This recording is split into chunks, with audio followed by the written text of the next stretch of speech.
Welcome back to Deep Dive. Today, we're really getting into the historical evidence for Jesus of Nazareth. Our goal here is simple.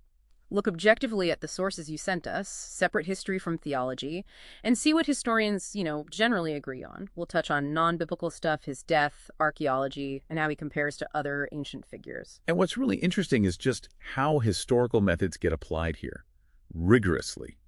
We're focusing on where scholars find common ground, where the debates still are, and, well, the challenges of reading ancient texts. Okay, let's jump in. Finding number one. There's this broad scholarly agreement that Jesus, the man from Nazareth, actually existed. And this isn't coming from a place of faith, necessarily. It's historians using their standard toolkit. Exactly. The consensus across the board really accepts some basics. He was Jewish, he had followers, and critically, he was executed by the Romans under Pontius Pilate. That's during Emperor Tiberius's time. These are sort of the baseline facts for historical study. And crucially, this isn't just based on, say, the New Testament. We have outside sources too, right? Non-Christian ones. Absolutely, and that's key. Look at Flavius Josephus, the Romano-Jewish historian, writing around 93-94 CE. In his Antiquities, he mentions James, calling him the brother of Jesus who was called Messiah. That reference is widely seen as authentic. Okay.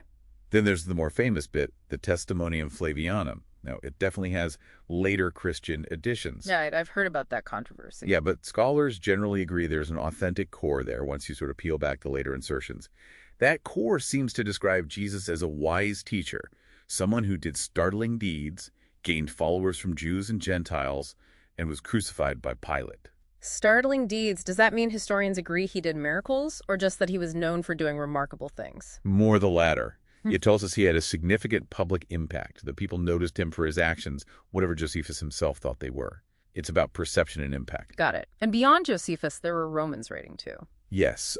Tacitus, around 116 CE, he mentions Christus, linking him to the Christians in Rome and confirming his execution under Pontius Pilate. Not exactly a fan, was he? No, he called it a mischievous superstition.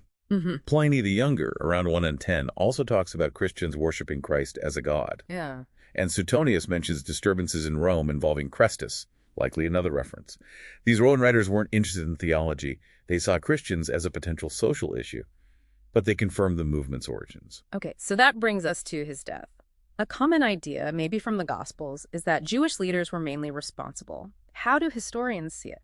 Well, the ultimate legal responsibility, that rests squarely with the Roman state. Crucifixion was a Roman punishment for sedition or rebellion. Not a Jewish practice. No, and only the Roman governor, Pilate in this case, had the imperium, the authority to order a capital sentence like that.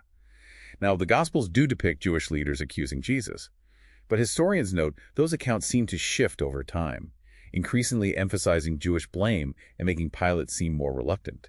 That likely reflects the changing relationships between Christians, Jews, and Rome later on. But the execution itself, that was a Roman act. Let's shift to physical evidence. Archaeology. Any smoking gun, a cup, a tool he owned. No, nothing like that. And frankly, we wouldn't expect it for someone of his social level from 2,000 years ago. Direct evidence is incredibly rare. But what archaeology does do is powerfully back up the context of his life. How so? Excavations confirm Nazareth was a real, inhabited Jewish village in the 1st century. We have evidence of Roman crucifixion methods like actual heel bones with nails. We find synagogues from the period, ossuaries, roads. It all paints a picture of the world described in the texts. It grounds the story in reality. So no personal items, but the world he lived in is archaeologically solid. Okay. Stepping back then, looking at everything, text, context, what's the single strongest piece of historical evidence we have? That's tough. But for many historians, myself included, it's probably the very early creedal tradition Paul quotes in 1 Corinthians 15. The bit about death, burial, resurrection. Exactly. Verses 3-7. Scholars date the formulation of that creed to within maybe 5, perhaps 10 years at most, of Jesus' crucifixion. It's basically a formalized summary of core beliefs being passed around orally almost immediately. Wow, that early. Yeah, it means there was incredibly little time for complex legends to develop and take hold. The very early snapshot of belief. That's historically significant. So how does Jesus stack up, documentation-wise, compared to other figures from back then? It's a good comparison to make. Someone like Julius Caesar, loads of contemporary evidence. Coins, inscriptions, his own writings. Socrates, maybe a closer parallel.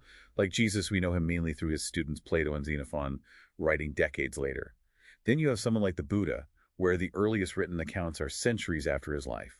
So Jesus, with multiple independent sources, both Christian and non-Christian, mentioning him within decades to about a century of his life, that's actually quite robust for an ancient figure.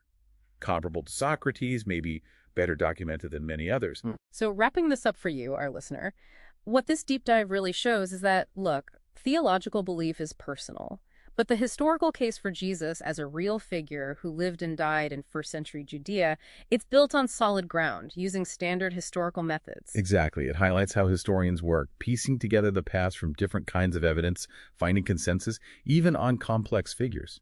And here's something to chew on. You know, our whole dating system, BCA or BCECE, it puts Jesus right at the center, but that system itself was only created centuries after he lived. How does knowing that our very timeline is a later construct? How does that affect how you think about investigating any ancient figure, especially one who ended up defining how we measure time itself? Something to mull over.